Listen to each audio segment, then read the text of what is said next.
Bonjour à tous, bonjour à toutes. Alors aujourd'hui, on va apprendre à faire des relations complexes avec JPA. Donc on va reprendre le code qu'on a fait la dernière fois et on va ajouter des relations complexes.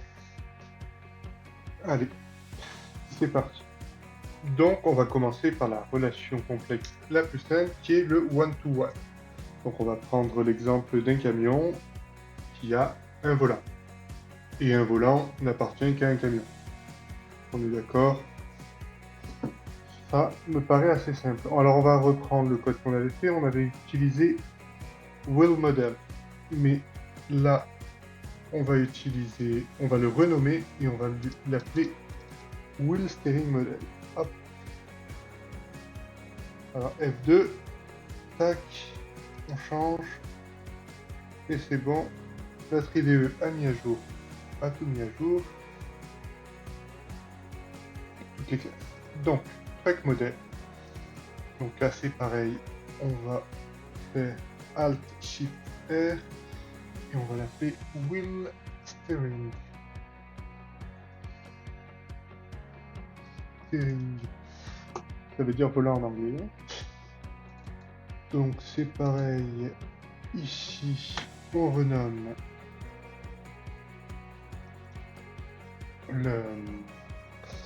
la colonne du tableau qui va contenir la clé étrangère. Et donc dans Wheel Steering, si on veut, on peut ajouter un one-to-one qui nous permettra, si des fois on avait un repository qui nous permettrait d'avoir les volants, je sais pas, si on veut chercher un volant par rapport à une marque, donc on aurait le volant par la marque et ça nous donnerait le camion à qui appartient ce volant. Check.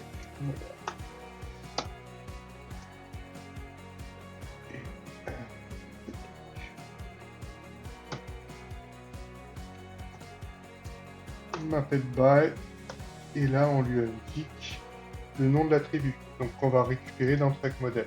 Donc dans Track Model, le nom de l'attribut c'est Wheel Steering. Donc voilà, en faisant ça, on a notre relation one-to-one. Donc qu'est-ce qu'on a fait? Dans Track Model, on a mis @one-to-one pour dire on veut une relation one-to-one. On a mis la colonne de jointure qui est Wheel Steering ID qui va être créée donc par JPA avec une clé étrangère sur Wheel Steering Model.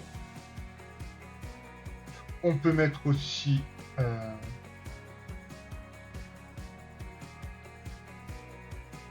appelle pas, on peut indiquer que c'est optional ici par exemple. Dans Track Model, on peut indiquer que c'est optional.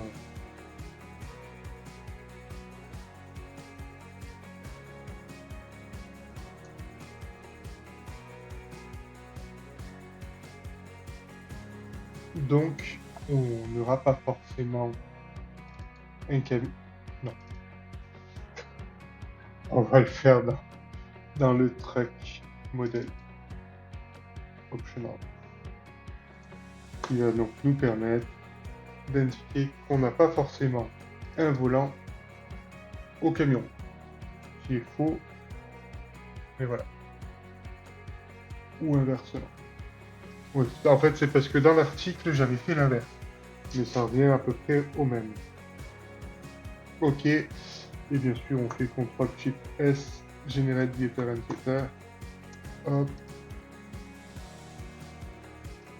Là, c'est pareil. Different Setter. Hop. Voilà. Donc là, on a une relation simple, one-to-one. Il n'y a rien d'extraordinaire. Hein. D'un côté, on a le nom de la colonne qui est créé dans la table track. Et de l'autre, on dit quel est l'attribut. Comme ça, JPA il comprend que les deux c'est les mêmes. Ensuite, on fait une relation many to one et one to many. Alors ça va ensemble. Donc quand on a un camion qui a plusieurs roues, chaque roue est reliée à un camion. Logique. Donc on va commencer par créer notre classe. Hop. Alors j'ai fait simple, je suis parti là-dessus. Hop, hop, hop. Hop. On va créer. Donc on n'en a qu'un seul. On va créer un attribut will dans truck model. Et donc on est sur du many to one. Many to one. Contrôle O. On est sur du many to one. Plusieurs roues. Parti.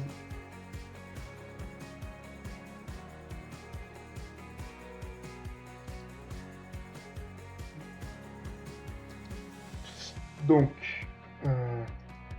c'est ça, many to one. Et c'est ici qu'on est obligé de mettre la colonne de jointure. Logique. Parce que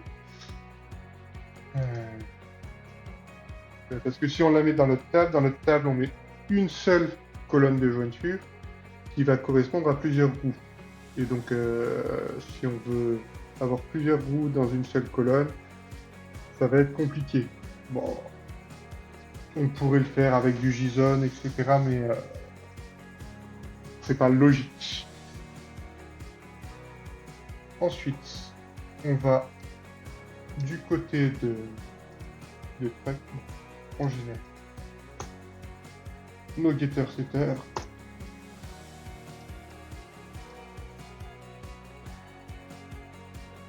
Ah ben non, c'est bon, ils y étaient déjà. Donc on va au truck model, et là, on met notre relation.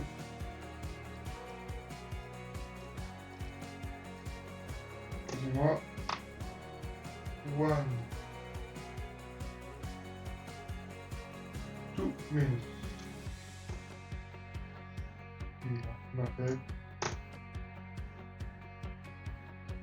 Et là, c'est truck. Si je ne m'abuse, private, et là on a une liste de roues.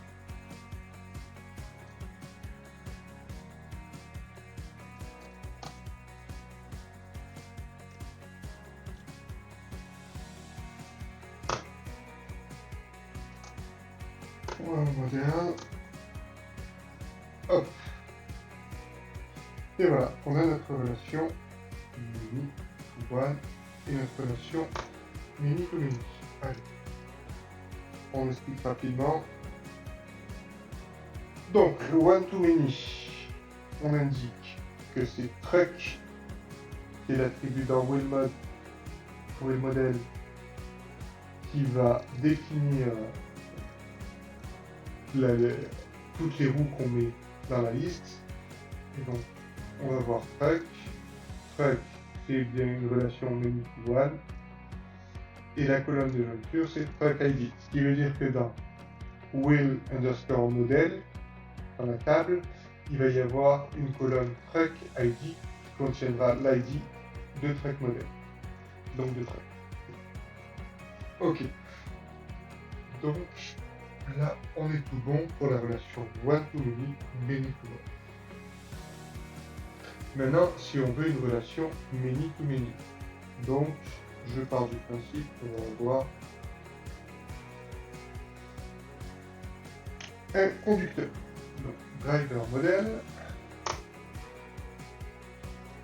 On rajoute la notation entity pour indiquer qu'il va falloir créer une table.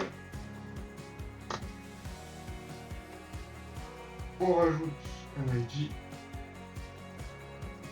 Hop. Comme sur les autres. Private string name. Ok. Je sais. Oui. À chaque fois j'ai mis arrobas column new label égale false. Le arrobas column n'est pas obligatoire. Ce qui fait que là, le nom n'est pas obligatoire. Allez. Une fois qu'on a ça, on va aller dans modèle et dans truc pour avoir notre menu to many parce que c'est le plus simple. Menu to many, on fait un map by le nom qu'on va donner à notre liste dans notre classe Trex. Et là, on fait private list. Driver modèle. Hop. Generate getter instead.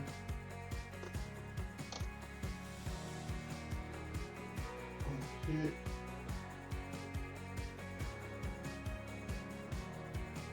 Ctrl Shift F pour formater.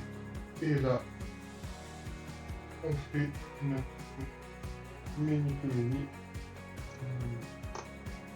to many. On demande à mettre une table de jointure. Ctrl espace pour avoir les suggestions. Le nom de la table de jointure driver underscore truck pour qu'elle soit parlante. C'est la table de jointure qui fait la jointure entre les drivers et les camions. Virgule joint column joint column qui va donc nous permettre de mettre une clé étrangère. On donne un nom à cette colonne, driver ID. Donc, pour la table driver truck, on a la colonne de jointure correspondant à driver modèle qui va s'appeler driver ID. Et ensuite, on va pouvoir mettre invert join column avec arrobase join column et comme name truck ID.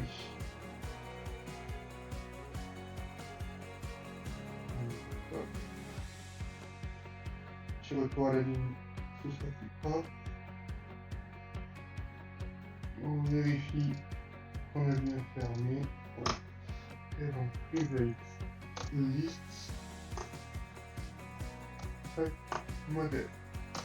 Comme on l'a appelé dans notre table, truck avec un S dans notre classe. Generate getter and setter. Select all, generate all. On revoit ensemble. Donc, truck modèle, on indique juste many to many, et comme on l'avait fait précédemment, on met l'attribut mapBy, mapped by, et on lui donne le nom de l'attribut dans l'autre classe. Donc ici c'est Trex, donc si on va dans driver modèle, on a cet attribut qui s'appelle Trex. À chaque fois que j'enregistre,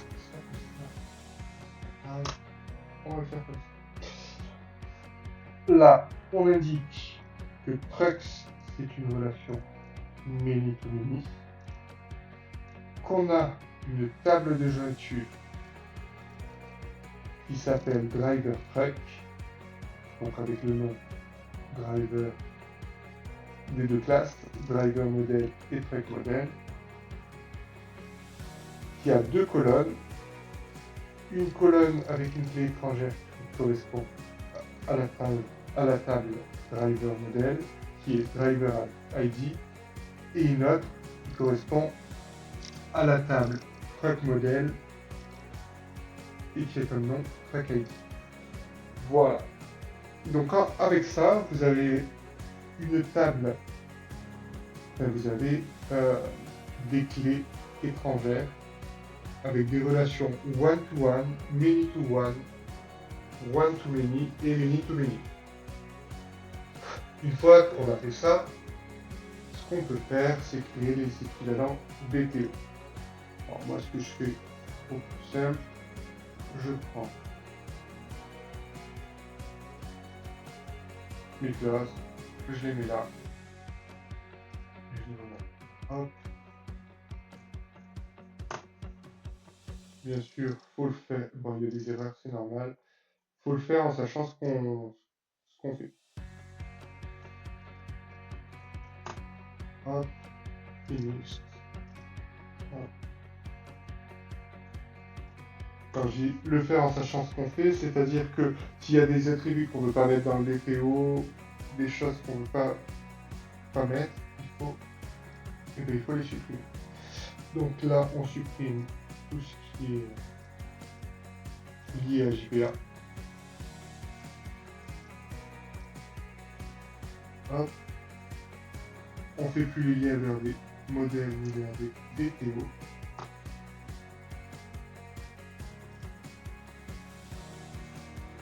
Avec l'IDE, c'est bien pratique parce que ça nous met les erreurs. Hop. CTRL SHIFT O pour supprimer les imports inutiles. Et tac.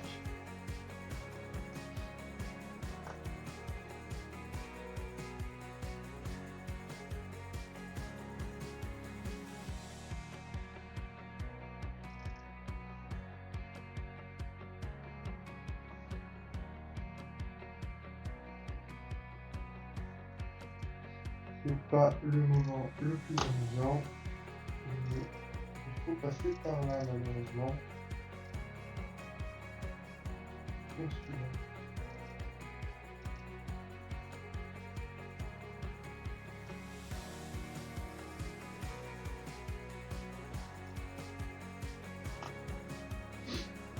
Ok, et donc dans le truc, on récupère les attributs.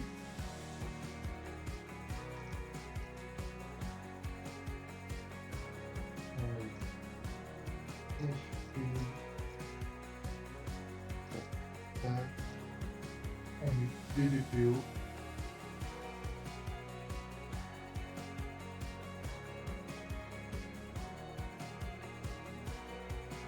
CTRL-SHIFT O,